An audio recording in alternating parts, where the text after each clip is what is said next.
Now, the show has the advantage of building from your body of work.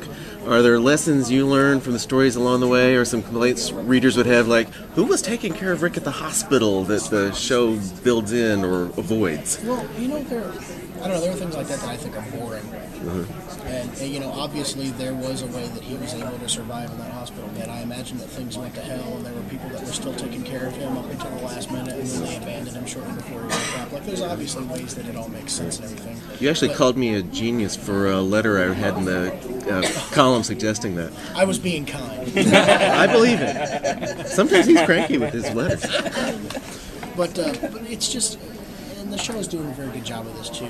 There are things that could be said, and there are things that could explain things more, but that stuff is boring. And so you want to just start at the most interesting moment and just kind of move on, and that's the way that the show does it. And it's one thing you actually discover if you've been a screenwriter for a while. The audience always needs just a little bit less explanation than you think they do.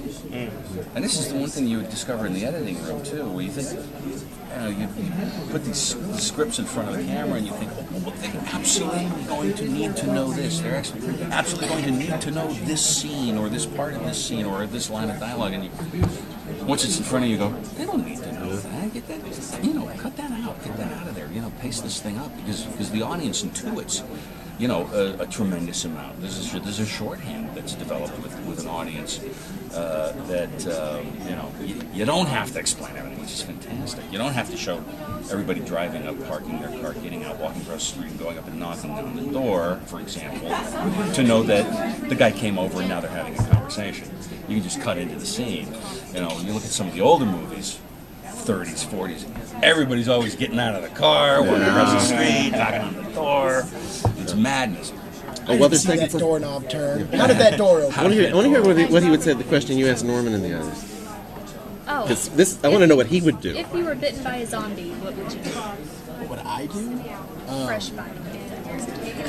Bitten by a zombie? See, I don't know. People often ask me how I would exist in this world and how I would get by, and I would say not very well.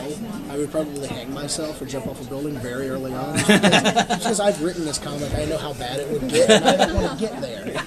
Bitten by a zombie, though, I don't know. That's an interesting question, because everybody in the movies, and it's something that I never did in the comic, and I don't think that it's really true to life. Everyone always kills himself immediately, like, oh, I don't want to turn into a zombie. I would wonder what that's like. Maybe it's great. Maybe you're walking around as a dead guy, but it's like, the fields and everyone's a chocolate bar walking by. It could be like you're tripping all the time. It's not so much bit by a zombie as touched by an angel. Right. So I'd go for it.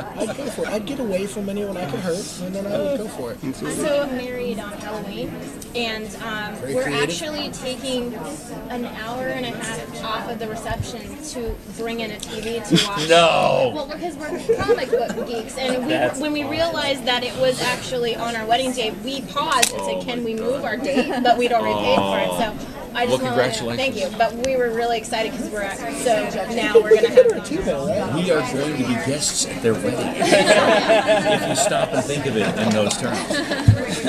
That's very amazing. Yeah, so I just thought that was really cool. And then when I found out I was going to be able to come here, I was like, good, I can tell them they're actually going to be played at a wedding. Oh. So. It already sounds Mazel tov. Maybe it's not that kind of wedding, but what the hell? That's awesome. A zombie wedding. Well, it's actually nuts. Not because we have Jewish parents, so we're we're just bringing in. Yeah, we're just bringing in the thing and putting it on the side, so the rest of us can just sit there and watch. Robert, I saw you in a pile of zombies, I think, recently. Zombies are heavy. Way more than I thought they were. Are you playing zombie? No, I didn't want to just because I feel it's gratuitous. I can't stand cameos, to be honest with you. I just don't like seeing. Anytime I see Peter Jackson in The Lord of the Rings, I'm like, oh, there he is again. I got it. So it's just a pet peeve of mine, and I just didn't want to do it. I asked to play Rick, they didn't let me. So I was pouting a little, and so I refused to be a zombie. Thank you. That's the same reason I've never done any cameos in any of my stuff. I'm so glad. I didn't know that for sure, and I was like, I'm a I ham, hate cameos. It's awful. It's Darabont's favorite thing. I actually love cameos. I'll go, if another director asks me, I'm happy to show up. I did a few things in Entourage, which was great fun. And Yeah, that was a little thing in a John Carpenter movie, you know. I would be a that's zombie great. in a Romero movie. I just don't want to do it in this. The self-referential word comes up again. It would be too, you know.